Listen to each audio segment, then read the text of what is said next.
สู้สายบทต่อគ្នាថ្ងៃនេះខ្ញុំនឹងបទវារបស់ខ្ញុំដល់គ្នាទៅញ៉ាំអាហារនៅភោជនីយដ្ឋាននេប៉ាល់ដែលនៅចិត្តស្ថានីយ៍រំលើងនគរបាលប្រទេសជប៉ុននៅក្នុងភោជនីយដ្ឋាននេះតម្លៃរៀងទាបដែរហើយណាមួយយើងទៅគឺការទស្សនាវដ្តីរបស់គេទៅនឹងគឺមានបញ្ចុះតម្លៃ 10% ហើយទៅដល់នោះយើងចាប់ផ្ដើមធ្វើទៀត 3% ហើយនេះគឺជាស៊ុបស៊ុបនេប៉ាល់តទៅពីស៊ុបនោះគឺសាឡាត់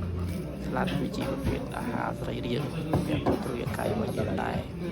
ហើយបន្ទាប់ពីស៊ុបនោះគឺយើងនាំគ្នាហូបណាំនេះគឺជាប្រភេទណាំធម្មតាណាំធម្មតានេះគឺជាប្រភេទណាំបន្តិចហើយខ្ញុំវីដេអូស្ទីមដៃយើងទេណាចង់ឲ្យ3ទៀតអញ្ចឹងខ្ញុំកំងយកភាសាស្លាមណានឈីណានប្រភេទណានឈីណានដូចគ្នាដែរតែណានឈី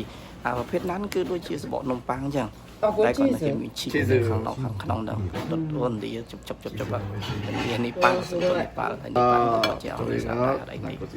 ដៃក៏អ្នកមួយគាត់នឹងឃើញសត្វមកតាប់ហើយអ្វីសំខាន់គឺគឺការី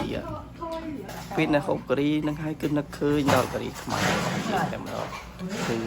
ញ៉ាំគឺនឹងឯងចឹងនេះបាទគឺជប៉ុនការីថៃ